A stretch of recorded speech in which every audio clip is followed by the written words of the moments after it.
On va voir cette fois-ci la même équatif, mais cette fois-ci on va rajouter des conditions initiales. Donc on reprend le même exemple que dans la vidéo précédente, mais on rajoute deux contraintes. On veut la solution telle que y de 0 soit égal à 1 et y' de 0 soit égal à 0. J'ai réécrit la solution qu'on avait trouvée dans la vidéo précédente et on cherche vraiment celle parmi l'infinité de solutions qui existent qui va vérifier les deux conditions que j'ai soulignées en rouge. Donc on écrit la première condition, y de 0 est égal à 1. Ben, on va écrire ce que donne y de 0 en remplaçant tout simplement t par 0. Ça donne c1 exponentielle 0, donc c1, plus c2 exponentielle 0, plus c2, pareil, plus 1/15 exponentielle 0, donc plus 1/15. Et tout ça, ça doit être égal à 1.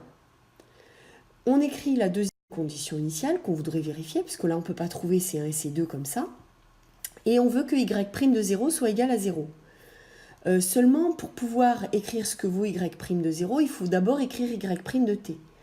Donc on dérive C1 exponentielle moins 1/2 de t.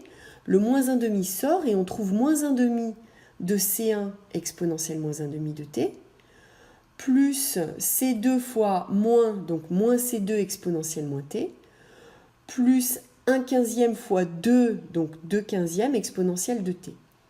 Et quand on remplace t par 0, on trouve toujours à cause des exponentielles qui valent 1, moins 1/2 de C1, moins C2, plus 2/15, et tout ça, on veut que ce soit égal à 0. Ce qui nous permet d'écrire qu'on a un système à résoudre dans lequel on cherche C1 et C2, le système étant donné par la première condition initiale, C1 plus C2 plus 1/15 égale 1, et la deuxième équation donnée par la deuxième condition initiale, moins 1/2 de C1 moins C2 plus 2/15 égale 0. La méthode pour résoudre ce système qu'on peut utiliser, c'est comme on voit que le coef de C2, ils sont opposés, mais en fait en additionnant les deux équations, les C2 vont disparaître et on va se retrouver avec 1 moins 1/2 de C1, c'est-à-dire 1/2 de C1, plus 1/15 plus 2/15, donc plus 3/15, est égal à 1 plus 0, donc 1. Ce qui nous permet d'en déduire que 1/2 de C1 est égal à 1 moins 3/15, donc 12/15. Et finalement, on se retrouve avec C1 qui vaut 24/15. On réécrit la première équation C1 plus C2 plus 1/15 égale 1 et on va remplacer C1 par la valeur qu'on vient de trouver. Ça permet de dire que C2 c'est égal à 1 moins 1/15 moins la valeur de C1, c'est-à-dire moins 24/15.